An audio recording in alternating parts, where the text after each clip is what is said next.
Melissa Hill, rejected and humiliated by a waitress solely because she used a wheelchair, left the restaurant quietly, but not for long. A month later, she returned, but this time she was no mere customer. She was the new owner of the establishment. The stunned staff, especially the waitress who had treated her so poorly, were about to face an unforgettable wake-up call. What unfolded next would reshape the restaurant's future as Melissa's surprising twist left everyone astounded. This is a story of justice, resilience, and a transformative journey you won't want to miss. But before diving in, let us know where you're tuning in from today, and if Melissa's story resonates, hit that subscribe button for more remarkable stories. Melissa Hill was anything but average. A sharp-driven entrepreneur, she had a talent for transforming small ventures into thriving enterprises. Yet her wheelchair made her stand out even more.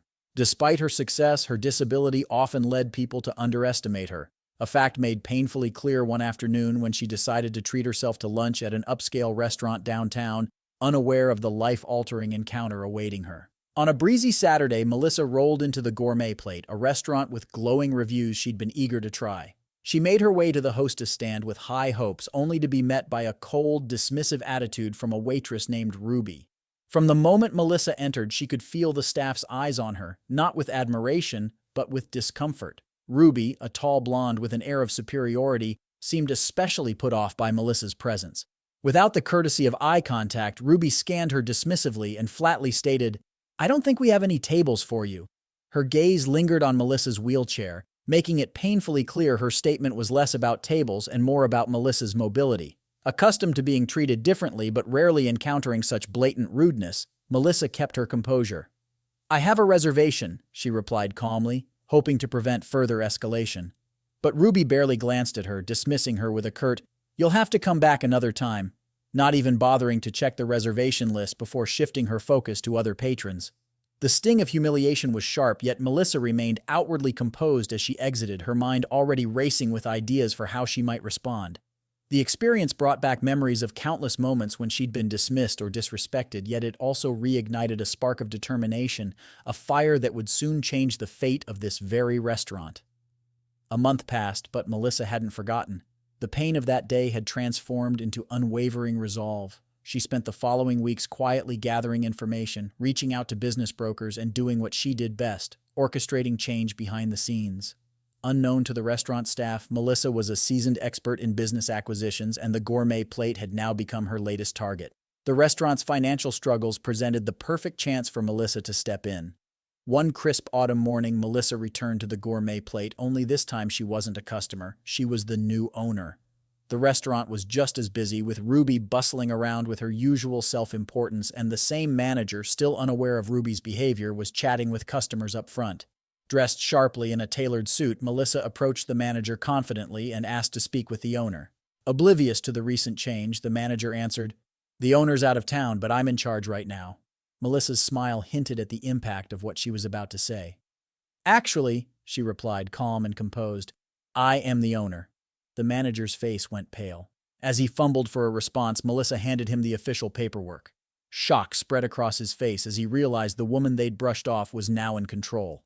As whispers spread through the staff, some tried to process the situation while others remained oblivious to the unfolding revelation. Then the pivotal moment arrived. Ruby approached Melissa's table, still unaware of the unfolding drama.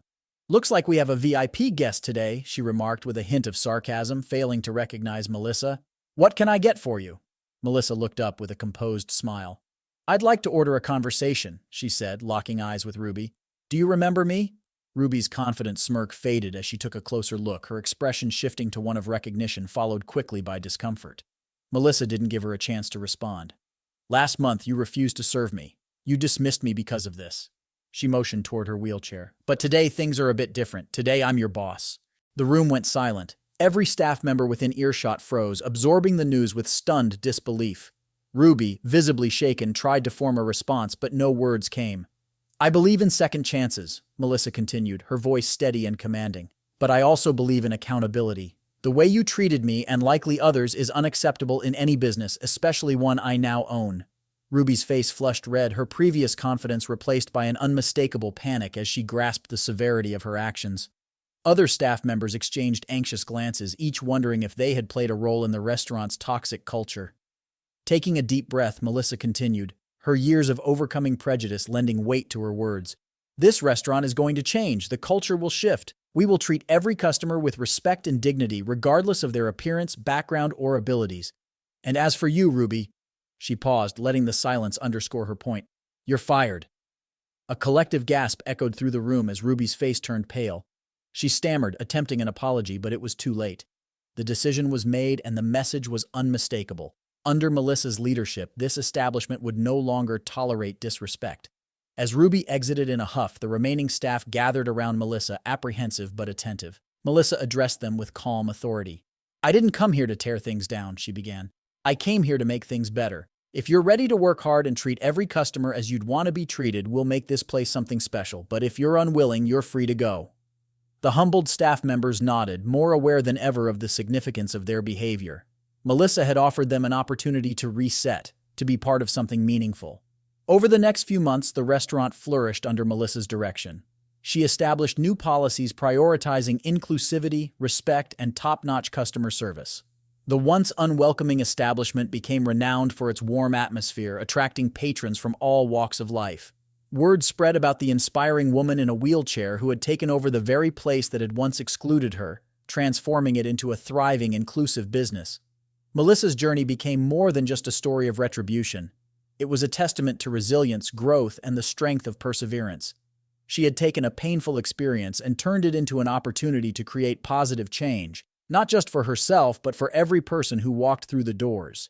In doing so, she demonstrated that true strength lies not in tearing others down, but in lifting them up.